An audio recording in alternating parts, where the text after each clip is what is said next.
In the mid-2000s, the WWE came up with a concept.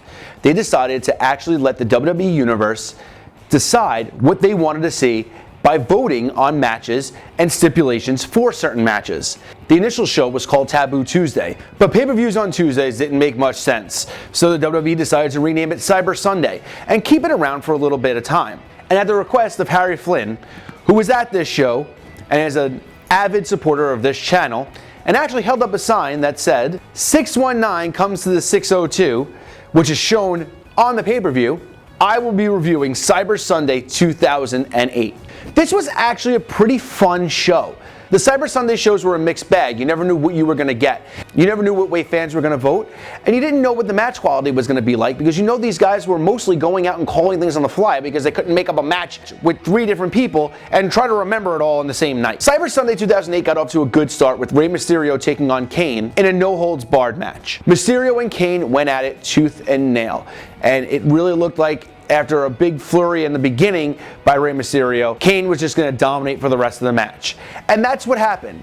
Kane dominated Rey Mysterio, the bigger man versus the smaller man, but Mysterio, with the heart of a lion, came back and nailed Kane with a bunch of chair shots, followed up by a 619 and a big splash for a big surprising upset victory for Rey Mysterio. The next match left me with a lot to be desired, because these are 2 of the guys that I actually really like to watch. Evan Bourne challenging Matt Hardy for the ECW World Heavyweight Championship. The match was fun, but I think maybe a little bit too short, and if these guys had a little bit more time to go over everything, probably could put on a better match. Evan Bourne really showed off his high-flying aerial prowess in this match, really making it look like he actually could take the championship from Matt Hardy. But unfortunately, Evan Bourne missed the top rope airborne finisher, and Matt Hardy put him away with a twist of fate. The next match is just fun to think about. The Miz and Morrison took on Crime Time for the SmackDown World Tag Team titles. Now, the interesting thing about this was that it wasn't that there was a stipulation choice. No, the match in itself was a choice. It was either Miz and Morrison versus Crime Time, William Regal and Layla versus Jamie Noble and Mickie James, or Cody and Ted DiBiase defending the Raw Tag Team titles against CM Punk and Kofi Kingston. Now, I know I rant a lot about different things on this channel, and I know that some people may be a little upset with the fact of how I view the WWE management and how maybe I favor them a little bit, and how maybe I don't favor the fans. But this was an open invitation to have CM Punk, Kofi Kingston, and Cody Rhodes on this show, and the WWE Universe decided that they didn't want to see it. Yes, I get it. We're talking about 2008 versions of CM Punk, Kofi Kingston, and Cody. But still, it's really funny to think that the guy who created AEW, who left the WWE because he felt like he wasn't being utilized right, didn't get a vote to even be on a pay-per-view match. The guy who thinks he's the best in the world and thought he had contributed more to the WWE than they were giving back to him and walked out of the company, couldn't get on the pay-per-view.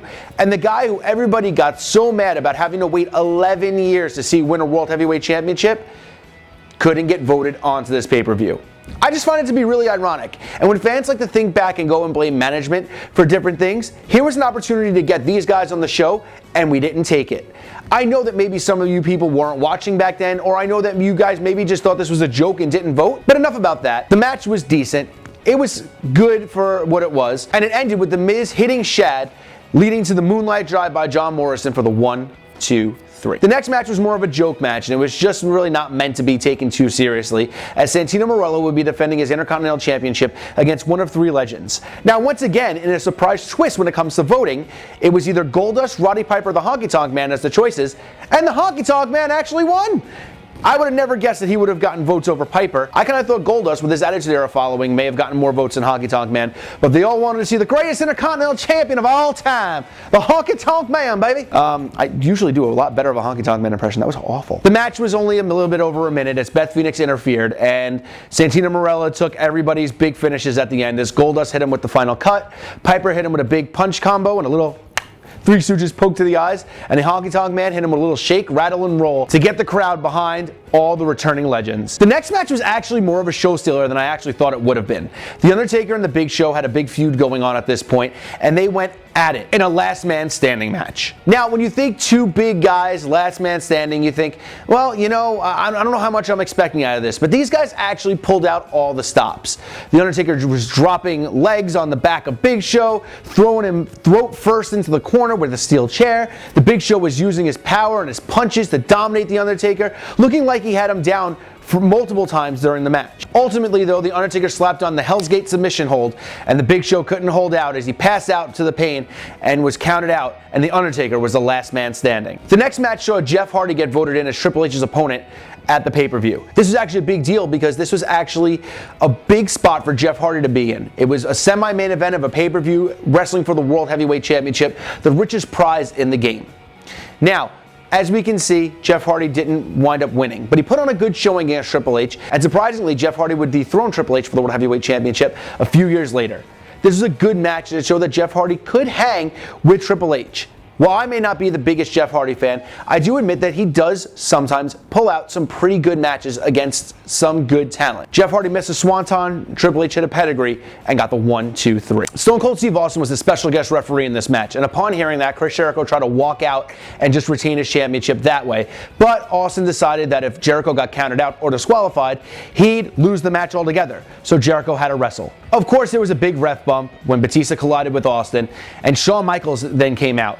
JBL came out after that. Randy Orton came out after that. And it was a whole big schmoz of interference. And Stone Cold Steve Austin wound up hitting Randy Orton with a stunner, which cleared all the extra shenanigans out of the match and left so that Batista could pin Chris Jericho to win the World Heavyweight Championship. Overall, Cyber Sunday was pretty good. It was a fun pay-per-view with a bunch of good matches, and overall was actually entertaining.